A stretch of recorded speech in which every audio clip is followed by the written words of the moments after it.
Hey there, this is Colleen Errington. I am the founder of Team Inspire Action and a 4-star currently diamond coach with Team Beachbody. I have a coach who is an amazing go-getter and has such drive.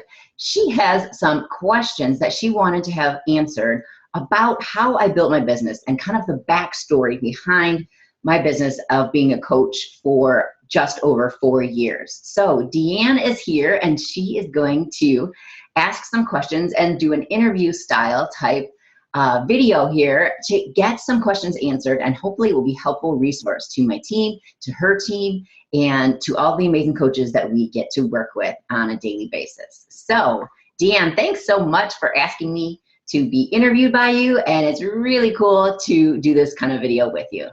I'm excited. Thank you, Colleen. Yeah, for sure. Okay, so the first question is, what is an approximate timeline from the time you started coaching until you were earning enough to replace your full-time income?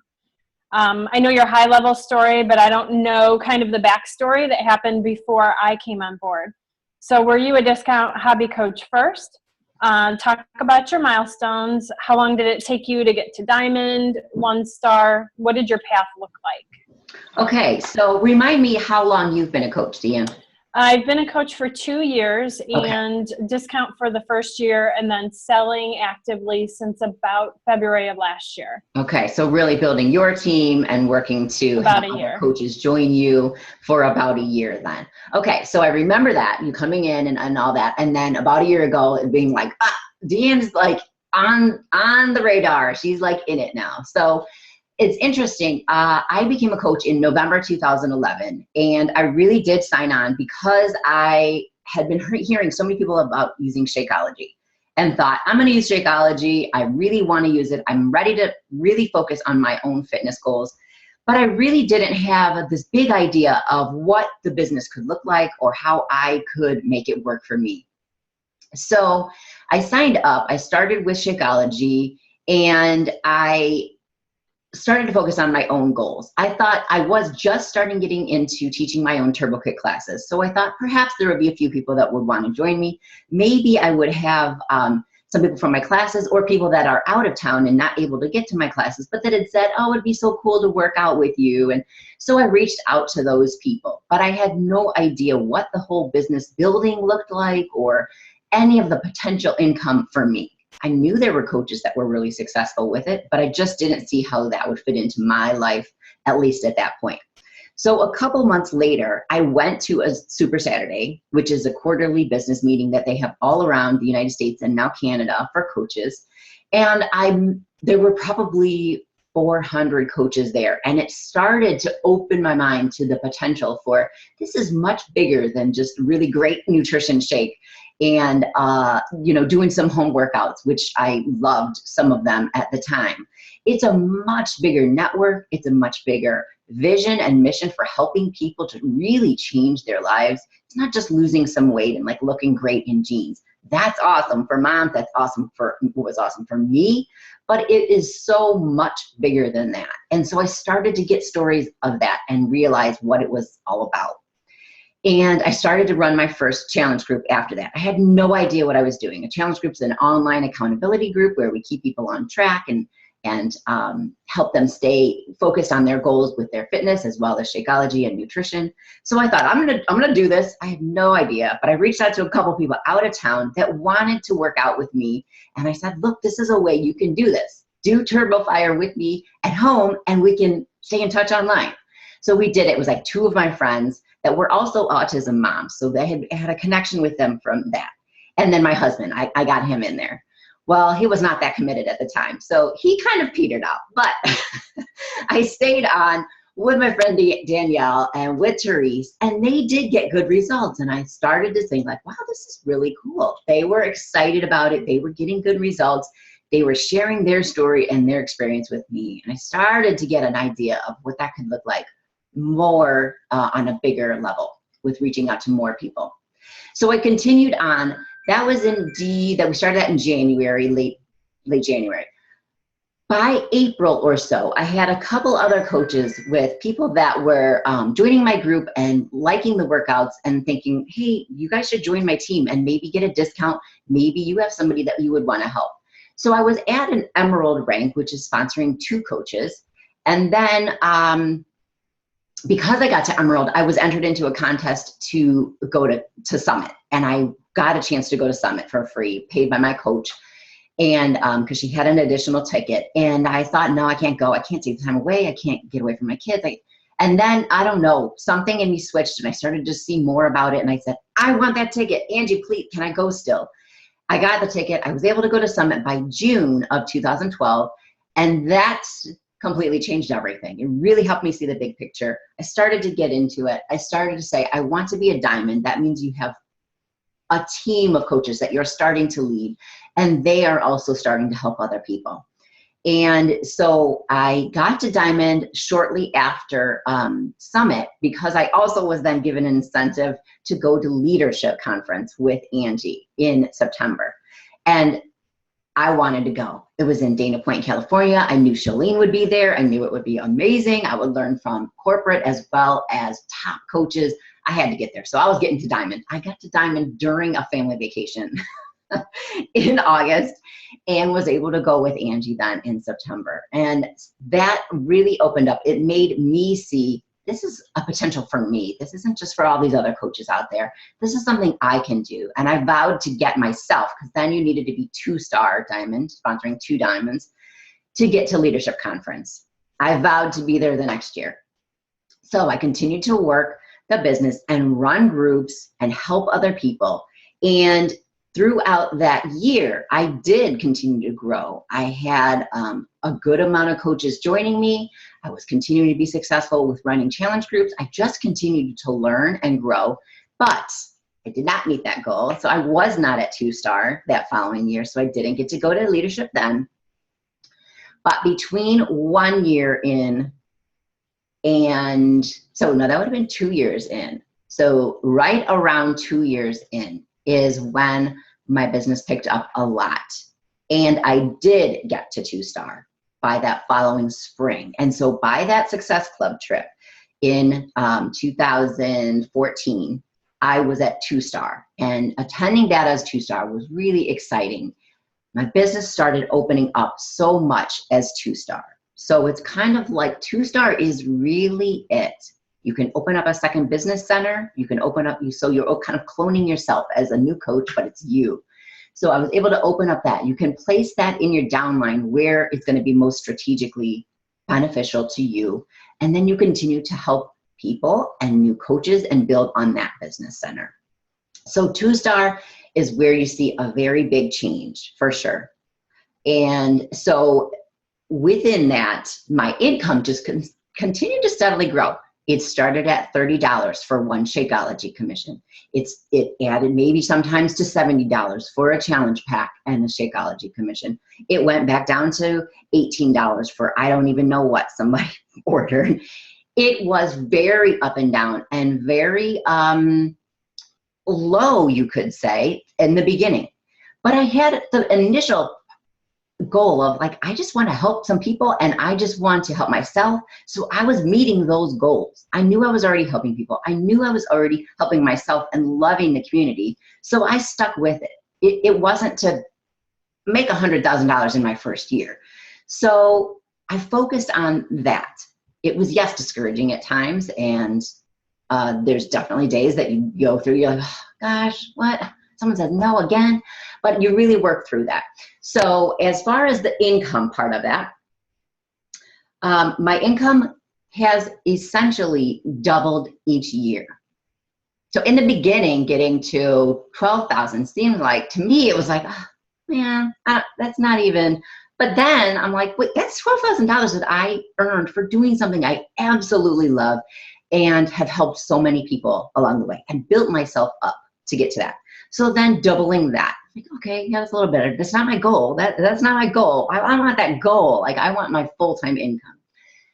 And I had previously been a social worker, making a pretty good income for that profession. And I had benefits. So that was a big thing, to be able to meet that and still pay for our insurance from home because we didn't have benefits anymore. So between my third and fourth year of coaching is when I surpassed that previous around $50,000 income.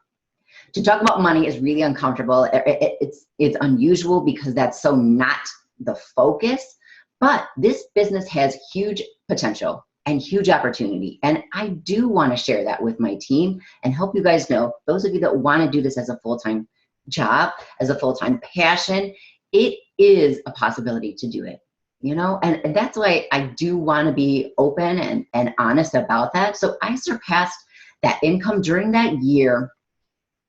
And my goal is to have an over $100,000 year. And I do believe I will meet that goal this year.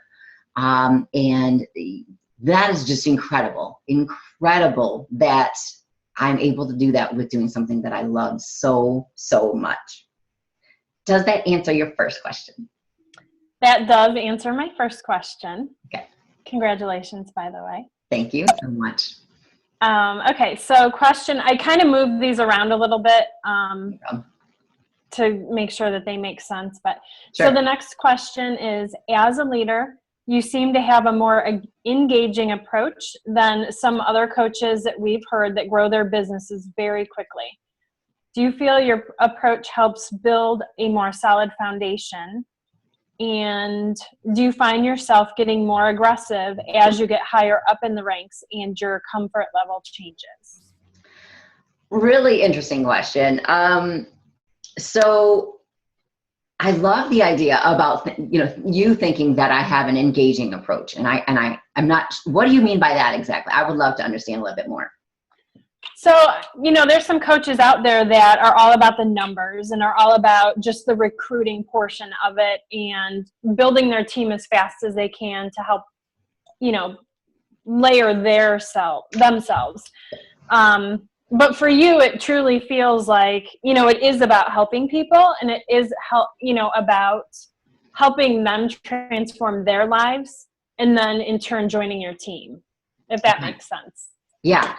Yeah. And, it's funny because when you hear of other coaches, and I've seen many speak at the events that I've attended, summits and leaderships and Super Saturdays, and you do compare yourself sometimes to other coaches and think, well, they built it in a year and a half. Why did they? Why can't I? Why didn't I build that way? And even when you're at the level that I am, which is not where I want to be and ultimately do see myself being, but it's not also where I started. So it is with a certain level of success, but you still compare yourself. But I really do try to pay attention to the coaches and the personal development that I do that says, don't compare yourself, because I am me and I have my own life and my own lifestyle and my own challenges that I have to deal with. And also my way of going about things. So I do see myself as wanting to be engaging with the coaches on my team, whether they're my personally sponsored coach, that means they're directly sponsored by me, or not. Deanne, you're several coaches separated from me, if you will. Like if we were in a family tree, you're several, but I see something in you and I've reached out to you and I care about you and many other coaches on our team that are wherever they are, not just directly my coaches. So I want to see success in my coaches all throughout our team. And if that means spending a little bit more time doing that rather than only focus on these are my coaches and they're who I'm going to help, I'm fine with that. And if that means that I maybe do grow a little bit more slowly, that's okay too. I do see it as somewhat as creating a more stable foundation, but it's also really just about, that's my vision and my passion, is to help other people, mostly moms and women, change their life and change themselves internally. Like I was a counselor before, and all of that is what is like innate in me. And the business part, or the numbers, I like cringe, like I run. I've had to grow myself to be more comfortable with that and to realize the importance of that. One, because some of the coaches on our team are into that, and I need to be able to help them in the way that's most helpful to them. But it's also helpful to me if I want to grow my business. I need to know what certain numbers I need to reach, what amount of people I need to have join my team to reach certain goals or to reach certain income levels or to create more volume for my overall income. So I've done it in a way, I guess, that has felt comfortable to me and that respects my own priorities of family and relationships. And sometimes that does, I think, make me grow a little bit more slowly, but I'm really okay with that. And I think that's the beauty of the business, is because you can really build it the way you want to at your level, depending on your personality type. Absolutely. Absolutely. And if you can recognize that, you know, like I said, like I gotta know numbers a little bit here. I gotta get it because you or other coaches, they need to work in that way somewhat. And so I need to be able to help them. So it's growing you, but it's also allowing, yes, other people to grow their business as they want. And that is the coolest thing about it. It's sometimes maybe an uncomfortable thing because a lot of people are used to working in corporate America and a job that, well, this is how you do it and this is what you must do and this is what you have to get done. That's not the way coaching does work. So you are allowed some more of that flexibility and freedom, which sometimes takes a little getting used to, you know, if you're not used to that. But numbers as a social worker were never really my thing. It was always about the relationship and the people. Mm-hmm. Yeah. And I think that's what we appreciate about you after, you know, seeing some other coaches or going to different Super Saturdays. So. Oh, okay. Yeah, that's great feedback. That's really good to hear too. Thank you. Okay, so my next question is a little bit about recruiting. Do you focus on recruiting current customers that are really engaged in fitting the profile? And do you find yourself recruiting people that you think would fit the business side that maybe aren't current customers? Definitely some of both. I more so focus on helping the people that I'm helping and seeing good results, possibly most likely in a challenge group, in a group with me that are doing the program, that are using and loving Shakeology, inviting them to consider the other part of Team Beachbody, which is the opportunity of coaching. Because they get it. They've worked in a challenge group. They've seen the support. They know the products work. They know how it's changing their life already. So it makes sense. And a lot of the research from Team Beachbody corporate is that those are the people that do reach diamond. Those are the people that do become successful coaches because they already believe in it. They already get it. However, sometimes I think people that have started off in a challenge group or started in that way and think, oh, I can get a discount. Okay, cool.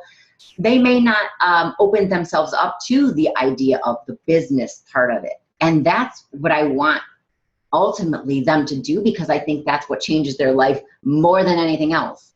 They get all of the good of the fitness and the community and the health and the support, but they also have an ability to impact their family and their future tremendously. So I do want people that see the business side of it. And that's where I'm working right now to figure out how can I recruit people that also really want to build this as a business, because it's an incredible opportunity. And so that is a struggle, I think, to figure out how to reach out to people that really want to fly with this as well and not just stay in helping myself to be accountable and have the fitness part of it and the discount, saving a little money. You can do more than save a little money. You can make a good amount of money too. Okay, my next question is about the vital behaviors. If you could only pick one, which do you think the most important vital behavior is? It's in the name, vital behaviors. They're all important. They're all important. But as I was thinking through this question, I really think you can do your workouts, and a lot of people do their workouts. That doesn't make you a successful coach, just doing your workout. Just sharing about your workout, because I think the be a product of the product and share that sort of goes together. That doesn't make you a successful coach. Inviting doesn't always even make you a successful coach. So the personal development, which is our third vital behavior, personal development, I think, is key, because if you're doing your workouts and just sharing that, but not strengthening yourself and learning how to put yourself out there, people aren't going to join you, or it might be very slow. If you're inviting, but you're not following up and you're not continuing to go because they're saying no, lots of people are going to say no. So you got to be really strong. You got to be ready for no's and realize that that no is a gift. They're letting you know where they are right now. But a lot of times they're giving you information about that they might be ready in the future and what can help them to be ready and when you should come back to them in the future. So the personal development has to strengthen you to stay with your workouts, to stay with your nutrition, to stay with knowing that what you do is important for yourself, to knowing that it's important to commit to your whole fitness aspect and keep going with that, but that you have to continue to be consistent and to go on and to strengthen yourself in so many different areas to really continue this business and make it successful. So I would have to say personal development. Recognition, which is the brand new fourth vital behavior, is very important as well, I think, for building up and growing a successful team and challengers, the people that you work with, letting them know that you're proud of them and that they are doing a good job. That's also important too. But number three for me, personal development, for sure. Yeah, I agree. I think when you read a good book and it, feeds your soul, that it's easier to share things with others. Yeah. It's about building you up. And this is actually, I wanted to mention, doing personal development well, meaning you're focusing on where am I struggling? And I'm going to read a book about that. Mm-hmm. If I'm not struggling with organization, like for you to be like, yeah, I'm reading a book about organizing my life and that kind of thing, I would say, Deanne, why are you reading about that?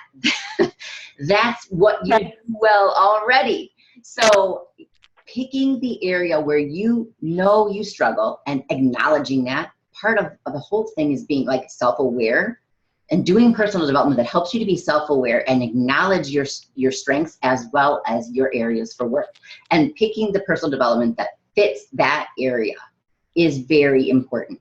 Mm-hmm. So not just book here, video there, a call here, another team call there, and just taking it all in, but then it's all like lost in your head. Right. Put any of it into action. So focusing your personal development and taking action on that. That is what I think is the most important. Yeah. The books that make you uncomfortable about the changes you need to make are the good books. If you're feeling uncomfortable about it, it's probably because you believe it's true. You believe that you need to grow in that area, and it's hitting a chord. Yep. It's resonating in you because there's something that needs to grow there. If you want it to, and if not, I don't judge it either. Okay, next question is, what is your advice to new diamond coaches? And then piggybacking off of that, how do you keep from going stagnant once you hit your big goal? Yeah, absolutely. So like we were talking about earlier, when you reach diamond, and I made some notes on this because I think this is such an important one. I think it's knowing that diamond is a great goal. And it is sort of a starting place. Yes, emerald is our first rank and ruby fits in there, but diamond is very much a starting place. It does give you a certain level of recognition and leadership, and it is important, but it is a rank, and it isn't going to mean, okay, all of a sudden you're diamond, you can quit your day job, or you can live the rest of your life and you're fine. Not really. You're going to be making an okay income, but it could still be struggling quite a bit. And that means you need to continue to grow. So when you hit diamond, you do not stop there. And like we talked about, like diamond, celebrate it, really feel great about it, but you still are in the building phase of reaching out to people and inviting more people to join your team. You know, they have a diamond coach team to join. That is awesome. And they should be excited about that. You should be excited about that. But at that point, you are not going to really serve your business and your team as well if you just say, okay, I'm a diamond, I have to focus on all my team now. Because you need to still be growing and modeling that to your team. That is what is going to really be the most helpful. So yeah, you might run a team call, or you might do a couple things to incentivize things, or to really be connecting with your team, but you're still part of a bigger team, and you're still part of, we're growing together. I'm in this with you guys, and we are all working on recruiting. The funny thing is, you really need to stay at that point all the time to be successful. I still need to be at that point where I'm still continually growing and adding new coaches and adding new people to our team. I do more to help my team and do things that the team needs as well, but really I need to still be doing that. You always have to stay in phase one. And I've heard coaches talk about that recently, and it's like, oh yeah, you do need to stay in phase one. And that's the inviting, recruiting, building, running your business personally. The other part of running your business is the team part, but you do still have to spend a lot of time on that. So that's definitely as a new diamond, and not getting sidetracked thinking it's just about supporting your team. The second part of that was, oh, how do you not get stagnant? So, I mean, I think that's really just staying in it with your team. And like the idea of, we're going in this together, guys, we're still continuing to build. And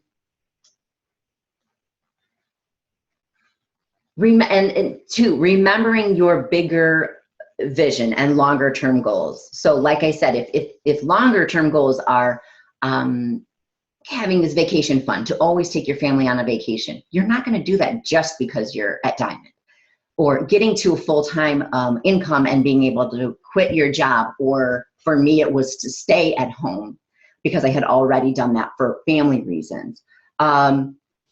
But knowing that that bigger goal and that bigger vision is going to take that continued work. It's not just that diamond rank. Now it means that that's been met. So keeping that in mind and working towards that vision and that goal. And I think for me, like remembering why I care so much. For me, it is about inspiring and helping my team reach their goals. And that part is so rewarding to me. So that's why I think I put so much into doing that, which ultimately does help me to grow too. But that's the part that is personally, I think, and inside me, like so deep inside, is so rewarding to see the coaches on our team be successful and say, I was able to do this because of coaching. And this is how I feel when I help to change people's lives. That's so meaningful to me. Okay, we're down to 2 questions left. All righty. The next one is, you do everything so flawlessly, and you have a certain finesse about you. The first time I met you at Super Saturday in Toledo, you just were so I don't know, you just have this aura about you. Oh my God. Oh my God. So sweet. I lost my question now. Oh, so what is the one area that you still currently struggle in, even though you've built this amazing big team? That is so, I mean, when I read that question and when I hear you say it, I just am like chills, because and like tears in my eyes. Like, I appreciate that so much. And it's funny, I did a post about this recently, and it's a little side story, but it's relevant. I did a post about it recently, and like years back. So I didn't talk a lot today about my history of experience with my son with autism, and the training and the program, and learning a home-based program, and all that we went through and are going through to help him. I was in a training class, and it was very much is a week long of personal development.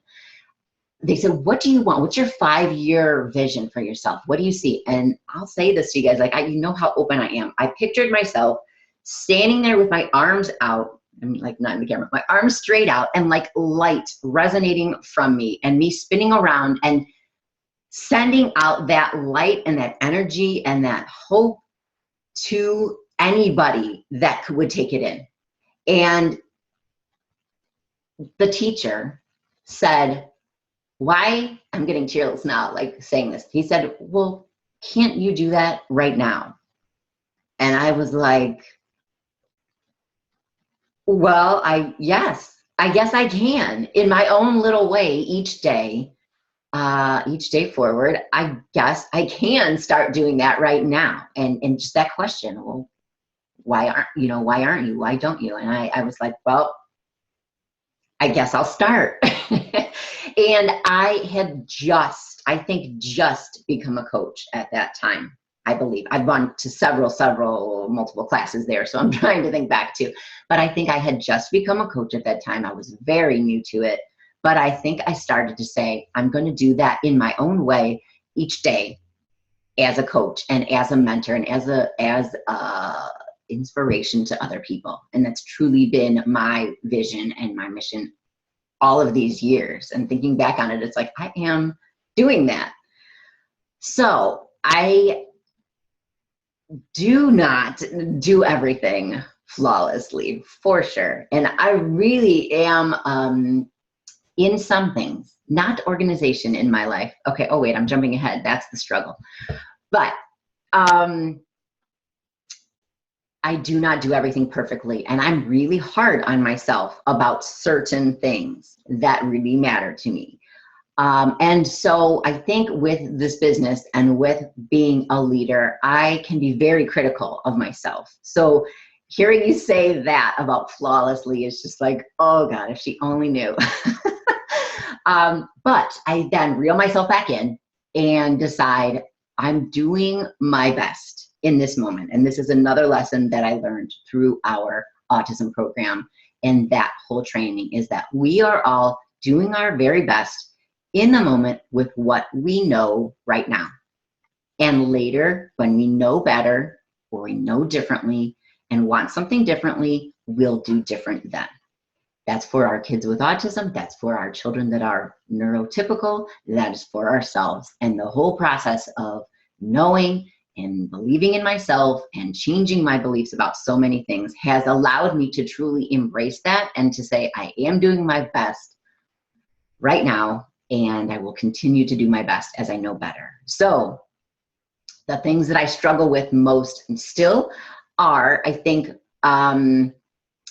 organization, because for me to continue to grow in my business where it is, I need to be reaching out to more and more people. Like I have a large Facebook following on my personal page, and I continue to work through that. Shh, don't tell Facebook. But I also have my like page, but that's where I'm wanting to really focus and grow, and as well as Instagram some. And those are the areas that are still very much new to me and new to what I need to learn more about.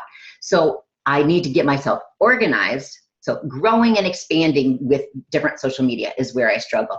Organization is another area where I struggle. And I feel like I'm not able to put enough time and learning into that social media growing if I don't get my stuff together and organized and following my work schedule. I work several hours a day while my kids are at school. I often then work some in the evening and work it throughout my day. But I still need to focus and be very laser focused during my work time, because the day does get away from you. So if you think, oh, I'm just gonna be able to quit my job and be at home and work during the day when my kids are at school, it's still tough. It's still tough. It goes so fast from 8 o'clock until 3 o'clock is like, no, there's not enough time. So being organized, living a schedule that I like and am able to appreciate, like Dave and I getting to have breakfast in the morning is amazing. And we do that together every day. We don't need to spend an hour and a half doing that.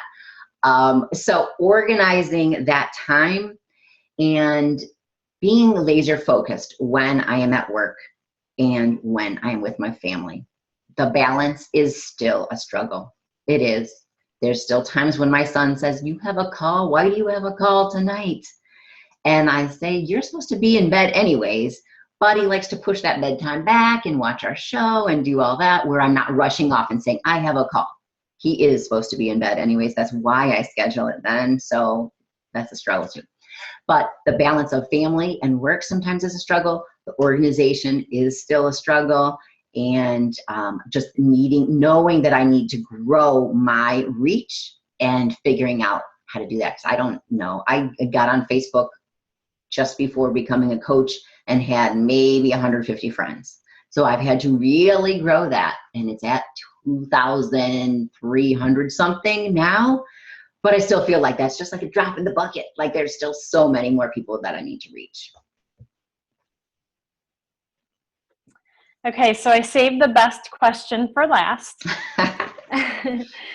How long did it take for your spouse to be fully supportive of your business and then to jump on board and join you to work out?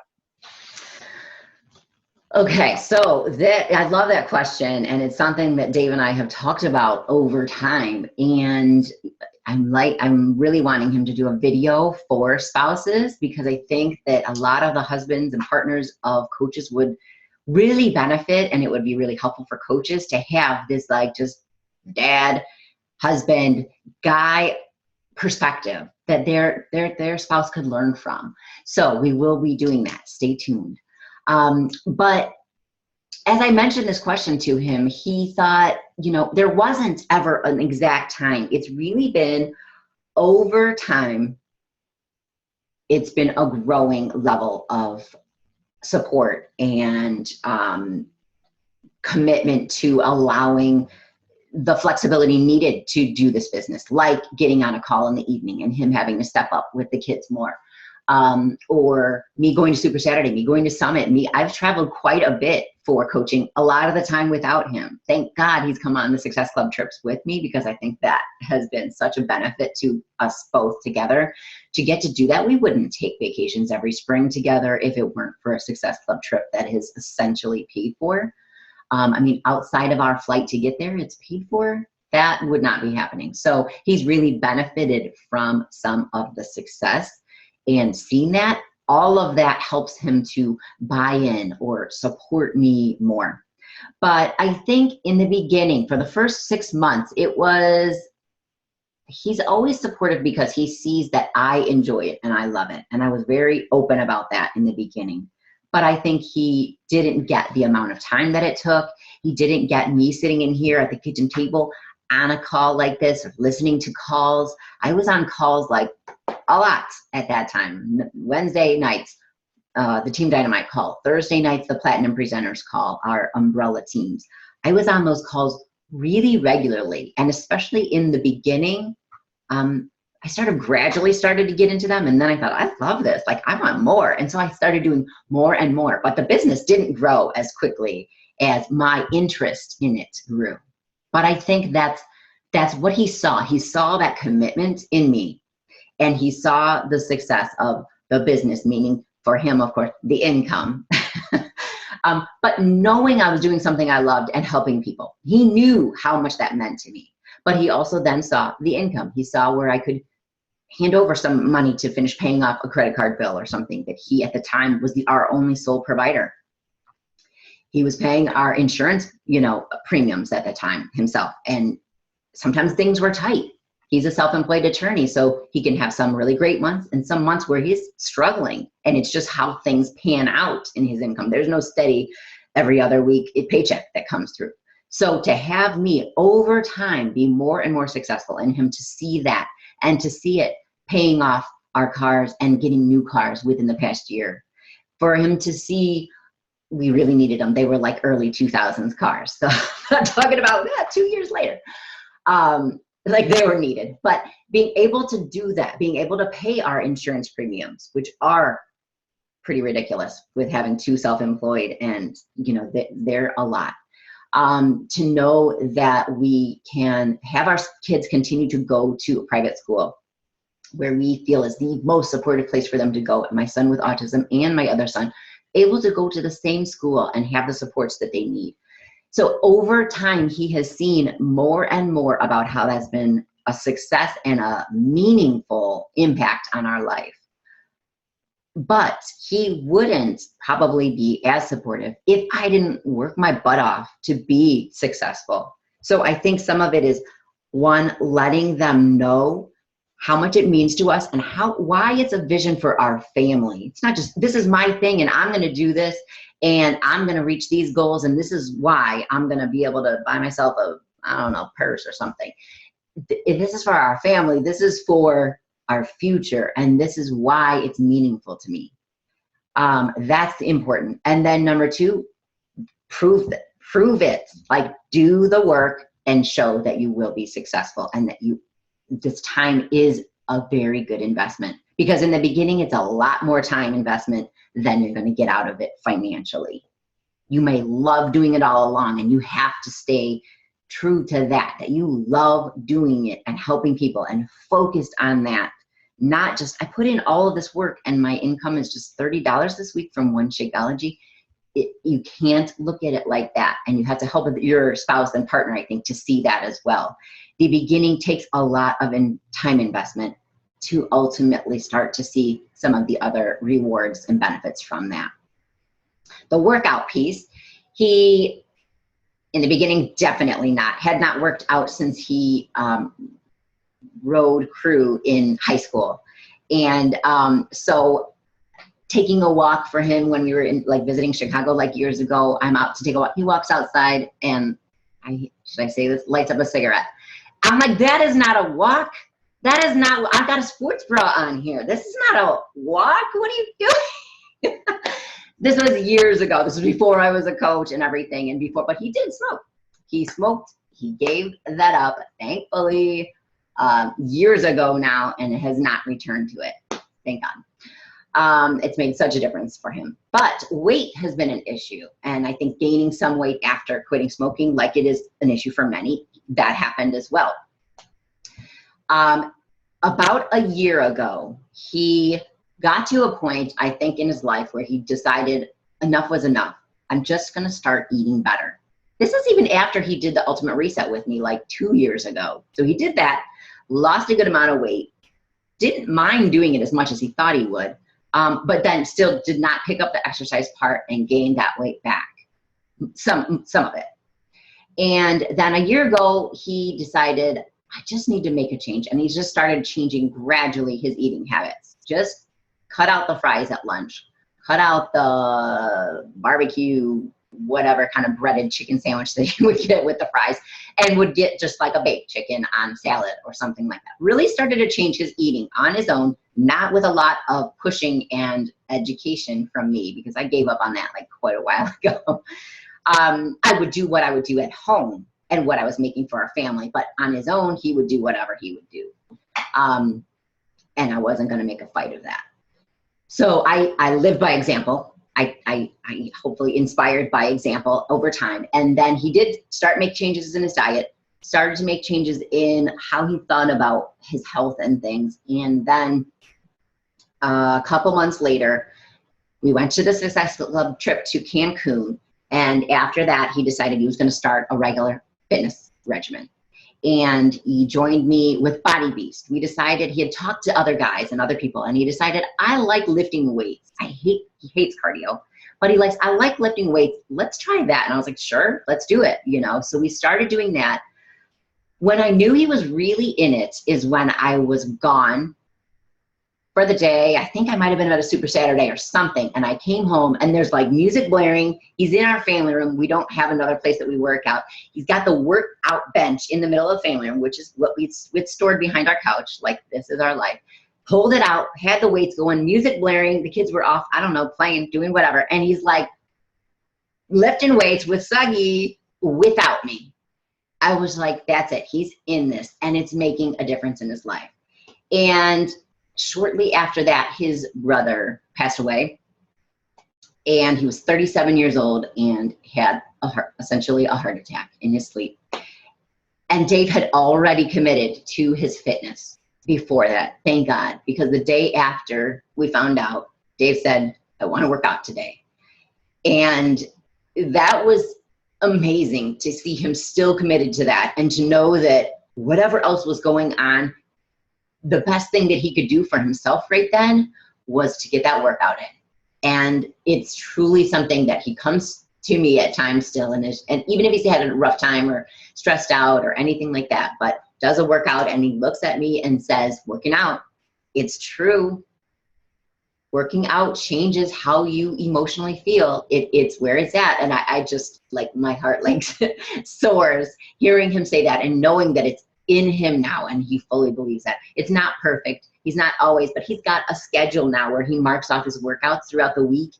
And his goal is to have 200 this year. Last year, he reached his goal of 100 from April to January. That, for somebody who hasn't worked out since high school, is tremendous. So that now is part of our life and something that we do together. And I still laugh if I look over and see him like doing the warm up and he's doing jumping jacks or he's doing yoga with me. I'm just like, is this seriously my life? Like, is this really happening? But it's something that we share now together, which is amazing. I love it. Well, I really appreciate you taking the time for us today. I don't have any other questions. Okay, I'm going to go ahead. I hope everybody that has watched the recording, that's stuck with us through this, has learned something. And please always feel free to ask questions. And if you are not on our team and you're watching this, I hope you will consider joining our team and creating your own business story, fitness story, and life success story. So thanks so much for watching. Thanks, Colleen. Yep.